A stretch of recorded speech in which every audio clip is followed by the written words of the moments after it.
विक्रम को शक होने लगता है कि उसके पिताजी की मौत एक हादसा नहीं, साजिश है।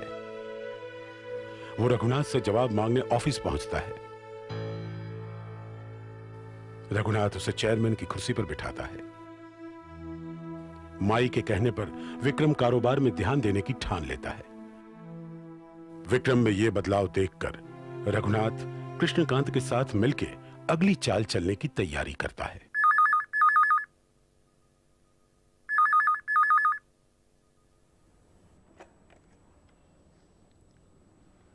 कृष्णकांत जी,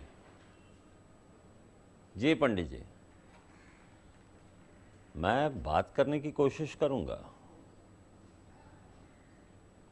हाँ, निश्चिंत रहिए। जी हाँ, जैसे हरि की इच्छा। प्रणाम।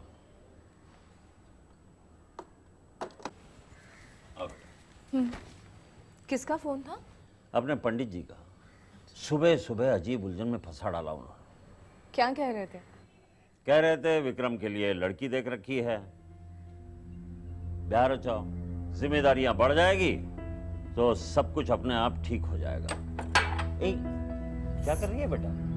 जी सॉरी, ध्यान नहीं रहा। अब तुम ये बताओ कि इन हालातों में विक्रम की शादी करना कौन सी अक्लमंदी होगी? कभी होश रहते हैं उसके ठिकाने, कभी चक्कू से वार कर देता है, कभी गला पकड़ लेता है। शायद मेरा मतलब है, अगर कोई समझदार लड़की उसकी जिंदगी में आए तो शायद वो ठीक हो जाएगा। पैसे वालों का और समझबूझ का पिछले 7 पुश्तों से बैर है। घमंड और अहंकार यही उनकी अच्छाइयां हैं। विक्रम को ना ही कोई समझदार लड़की मिलेगी और शालिनी किसी गरीब की बेटी को अपनी बहू बनाने से रही।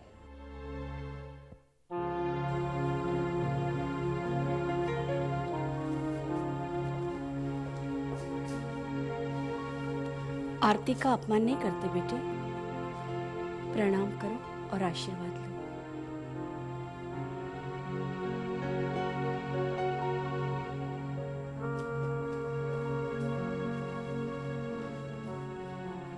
विक्रम बहुत जिद्दी है, मगर इतने संस्कार तो है उसमें कि ऑफिस जाने से पहले अपने पिताजी का आशीर्वाद लेने आया। बिल्कुल अपने बाप पर गया है। इसी जिद ने उनको मुझसे अलग किया। कहीं यहीं से उसे मेरा बेटा न छीन ले।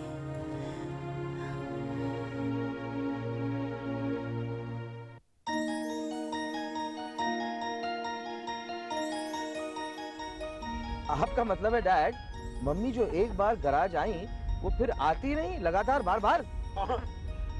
शुरू में तो कार बीमार पड़ती थी हर दूसरे दिन पर, फिर तुम्हारी माँ बीमार पड़ने लगी। पूछो क्यों? पूछा? वो इसलिए कि उसके पापा ने उसकी नाकाबंदी कर दी। मतलब इतने जल्दी उन्हें पता भी चल गया? हाँ, वो तो पता चलना ही था। तुम्हारी माँ ने बताया था खुद, मुझसे पूछे भी ना। हैं? फिर एक दिन तुम्हारे नाना जी आए गराज पर, तो मैंने उसे कार का बोनेट खोलने के लिए कहा। कार की बीमारी पूछी तो उन्होंने अपनी बेटी की बीमारी बताई। और फिर डॉक्टर साहब निकल पड़े इलाज करने? नहीं, तुम्हारे नाना ने रिश्ते से इनकार कर दिया। कहा मैं एक मामूली मोटर मैकेनिक, और कहा वो शहर के सबसे बड़े इंडस्ट्रियलिस्ट। फिर क्या? फिर एक रात तुम्हारी माँ आ गई गराज पर, सब कुछ छोड़। मतलब जैसे फिल्मों में बताते हैं वैसे? हाँ, बिल्कुल वैसे। पापा, you're so lucky।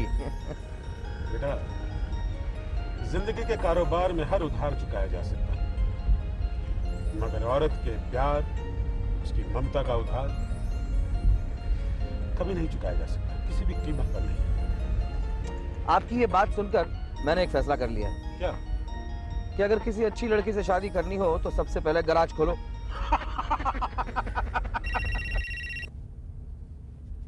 हाँ बोलो, बोल।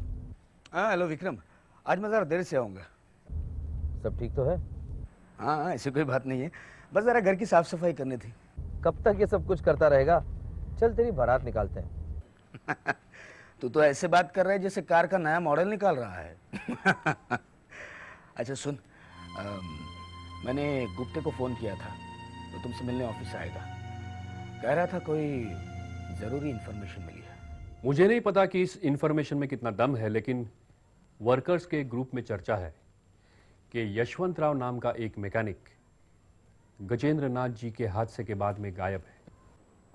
यशवंत राव हमारे पार्किंग प्लेस में काम करता था, राइट? जी वही, वहां पे जो कारें खड़ी रहती हैं उनकी देखभाल करता था ये यशवंत राव। वो घर पे नहीं मिला। आइए अंकल। ये कॉन्ट्रैक्ट्स की फाइल। Thank you uncle. ये है कृष्णकांत जी, हमारी कंपनी के बहुत कुछ। और अंकल, ये है गुप्ते साहब, सीआईडी इंस्पेक्टर हैं। नमस्कार।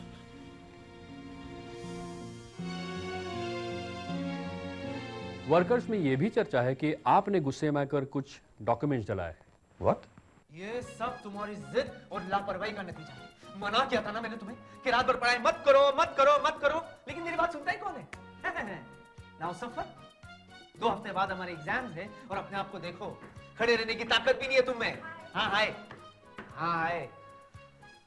हाँ, कुछ बोलता तो मुंह बना देती जल्दी से। एनीवे सुनो, घर जाना चाहती हो? पढ़ाई करोगी? डैम इट, फेल हो जाओगी। अभी तो तुमने कहा ज्यादा पढ़ोगे तो बीमार पड़ जाओगे। हम ठीक है मैडम, आप एक काम करेंगे, आप अपने कमरे में जाएंगे, अपने किताबें और कपड़ों को पैक करने का कष्ट करेंगे। हाँ, जब तक मैं आपके घर पर आपके आगमन की सूचना देकर आता हूँ। ओके जी? हंसने की जरूरत नहीं है, आप जाइए जी। ये तो बहुत ही खुशी की बात है। बहुत ही उम्दा खबर लेकर आई हो तुम। मैंने तो इसके बारे में कभी सोचा ही नहीं था। बल्लू प्लीज मजाक मत करो, मुझे ये सब ठीक नहीं लग रहा। अभी अभी तो विक्रम ऑफिस जाने लगा है। क्या ठीक नहीं लग रहा है तुम्हें? उसकी शादी है, उसका ऑफिस जाना। समझने की कोशिश करो बल्लू। अभी अभी तो टूटा हुआ विक्रम फिर से जुड़ रहा है। उसका विश्वास, उसका स्वाभिमान फिर से जाग उठा है। इस चिंगारी को और भड़कना है बलराज। शादी के बाद अगर वो कमजोर पड़ गया तो फिर से खड़ा नहीं हो पाएगा वो।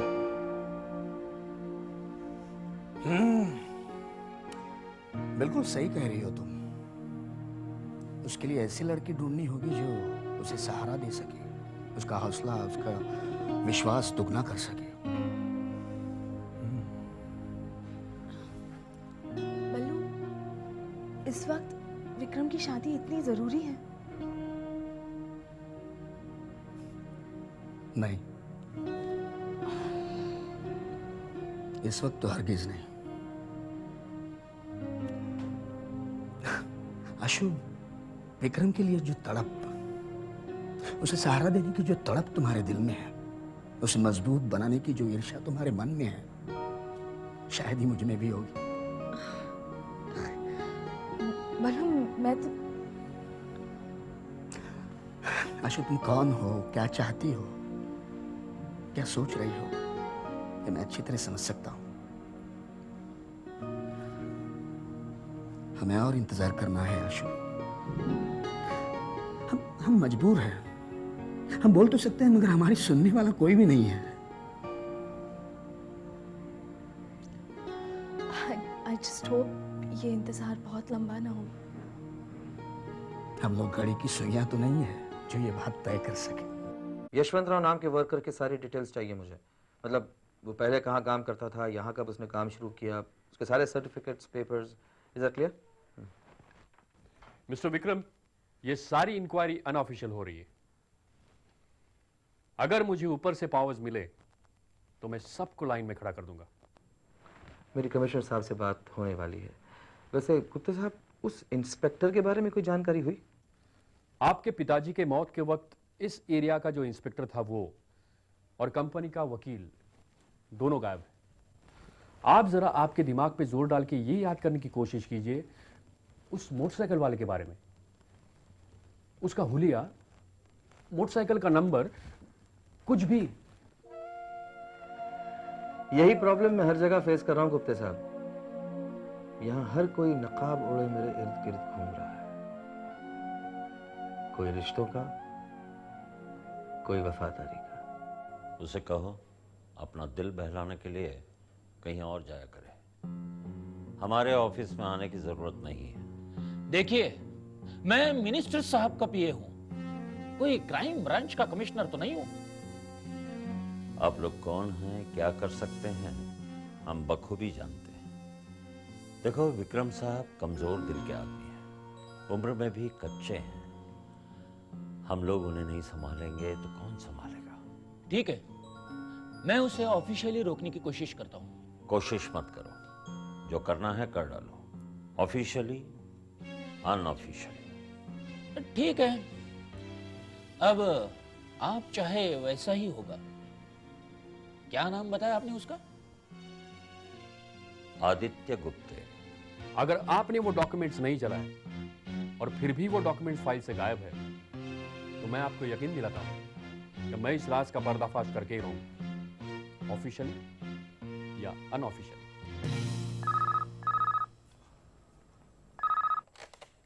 हेलो। हेलो, हाँ देखिए, मैं अमर बोल रहा हूँ, विशाखा का फ्रेंड। हाँ बोलिए। जी, वो विशाखा को हल्का सा बुखार हो गया है और वो घर आना चाहती है, तो क्या वो घर आ सकती है? आप जरा होल्ड कीजिए। हाँ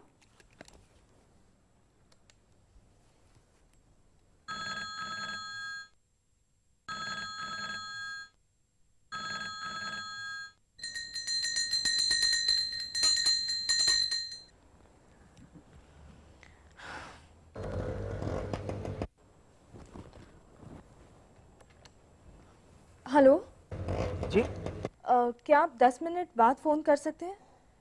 विशाखा की माँ उनके कमरे में नहीं है, शायद बाहर गई हैं। ठीक है, मैं 10 मिनट बाद फ़ोन करता हूँ। ओके। शंकर मामा।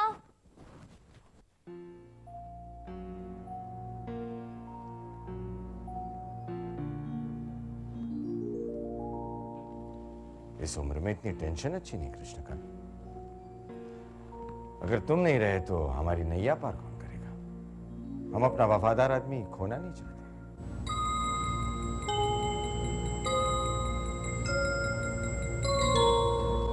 ये वक्त मजाक का नहीं है, आगे के दाव पे सोचने होंगे। इतनी जल्दबाजी अच्छी नहीं है कृष्णकांत। अभी तो सामने वाले ने चाल चली है। अब हमारी बारी है। पहले हम सोचेंगे, परखेंगे, फिर आगे कदम बढ़ाएंगे। तब तक सामने वाला मात दे जाएगा। जब फांसे वक्त और किस्मत के हाथों में हो, तब सावधानी बरतनी चाहिए। सावधानी तो उससे बरतनी चाहिए कृष्णकांत, जिसकी जान दांव पर लगी हुई हो। हम पूछते हैं, विक्रम अभी तक सांसें ले रहा है? कैसे? मुनव्वर अपना काम भूल तो नहीं गया? अब शैतान की चाल शैतान जाने, हम ठहरे इंसान।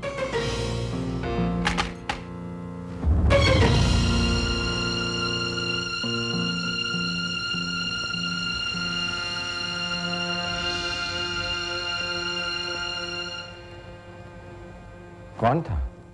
नादान परिंदा। हाँ हाँ बेटे, तुम जरूर उसे यहाँ ले आना। यहाँ उसे आराम भी मिलेगा और पढ़ाई भी होगी। Hello, operator. I don't want any disturbance. No calls. Thank you.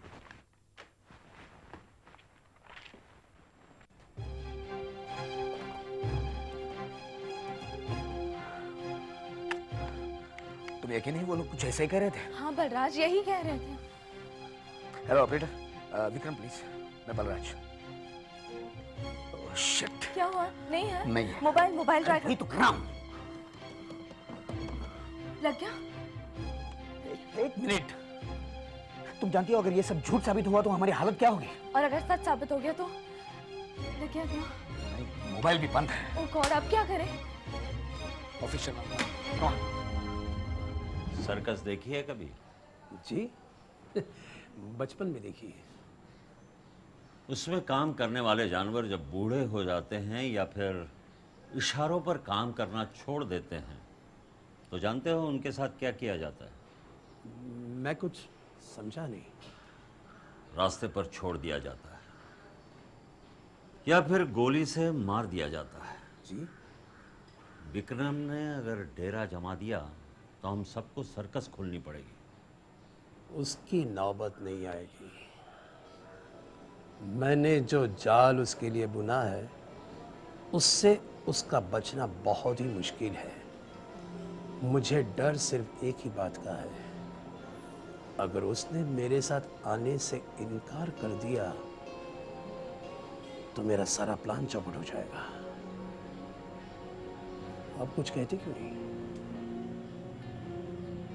अब तुमने अगर कुछ सोच लिया है तो सब कुछ ठीक हो जाएगा। बाप अगर आपके जाल में फंस सकता है तो बेटा कैसे बच सकता है? आज कितने दिनों बाद उसने मुझे माँ का दर्जा दिया। झूठ ही सही, दूर से ही सही, लेकिन आशीर्वाद लेने के लिए उसने हाथ तो आगे बढ़ाया। मेरे दिल ने उसे ढेर सारी दुआएं दी। विशाखा आने पर सब ठीक हो जाएगा, सब हंसी खुशी वापस आ जाएंगे। लेकिन विशाखा ने भी कहीं मत सोचो ऐसी बातें। क्या नौबत आ गई है। एक माँ को अपने बच्चों से ममता की भीख मांगनी पड़ रही है।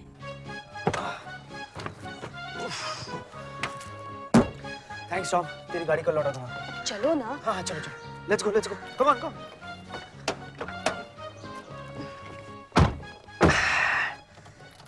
अरे कौन सा गाना सुनोगी? चलो ना। Okay okay, yes madam.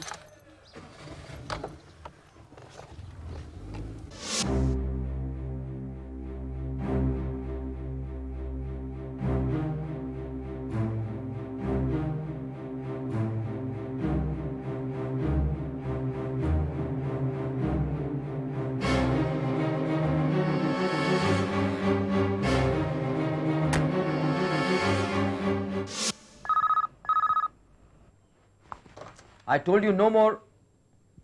Okay, send him in.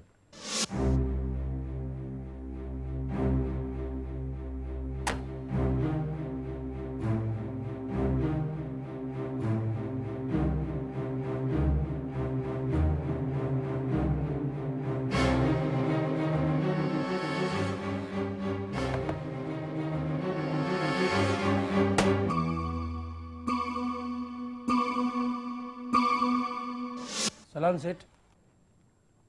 आओ आओ मुनावर, बैठो। नहीं, मैं ठीक हूँ सर। अरे बैठो, तुम भी तो लीडर हो, बैठो। कहो कैसे आना हुआ? साहब वो कुछ मजदूरों ने काम करने से इनकार कर दिया है। वो कहते हैं जो भी बात करेंगे आपके सामने करेंगे और फिर काम को हाथ लगाएंगे। क्यों, क्या प्रॉब्लम है? माई, विक्रम के लिए मैंने बहुत ऊंचे ऊंचे ख्वाब देखे हैं। हर माँ देखती है अपने बच्चों के लिए, लेकिन यहाँ तो विक्रम मेरे साथ बात करने को ही तैयार नहीं है। ख्वाबों की बात तो दूर है। शालू, उसे संभलने के लिए थोड़ा सा वक्त और दो। वो अभी भी पूरी तरह से संभला नहीं है। मैं जानती हूँ माई, ममता की आस लगाए बैठी हूँ। अपने आप को झूठी तसल्ली देकर उस आस को जिंदा रखना चाहती हूँ। ममता की कोई उम्र नहीं होती, वो एक वरदान है। तुम उसकी भलाई चाहती हो। जिस दिन ये बात उसका दिल मान जाएगा, विक्रम फिर से लौट आएगा। एक बात पूछूं माई? हाँ हाँ पूछो। अगर आप मेरी जगह होती तो एक औरत होने के नाते आप क्या करती? विक्रम जैसा बेटा होकर उसका दूर रहना मैं तुम्हारा दर्द समझ सकती हूँ। मैं विक्रम की बात नहीं कर रही हूँ माई।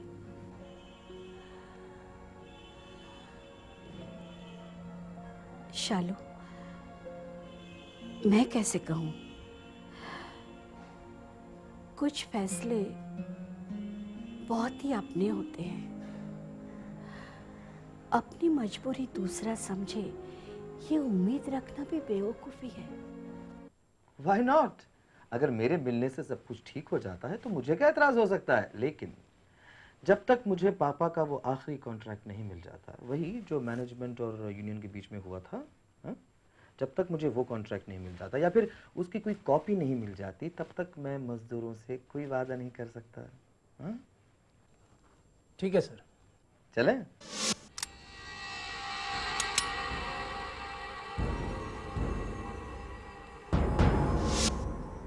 ये जो वर्कर्स हैं वो तुम्हारे अंडर हैं या तुमसे अलग हैं?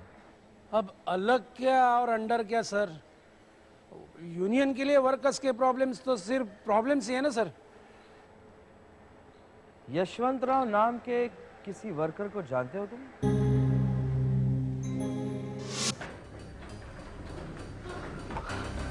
विक्रम साहब कहाँ हैं? साहब तो निकल गए।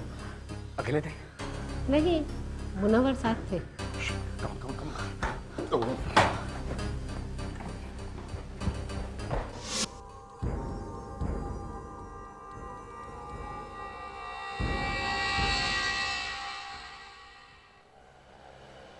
पुराना वर्कर था सर, यही गाड़ियों की देखभाल किया करता था। पता नहीं आजकल कहाँ है। अच्छा, मतलब तुम्हें पता नहीं है कि वो कहाँ है? याद आया सर, यूनियन की ऑफिस में एक पुरानी फाइल पड़ी है, उसमें शायद उसका कोई आता पता मिल जाए। आप 2 मिनट रुकिए, मैं अभी आता हूँ। ठीक है।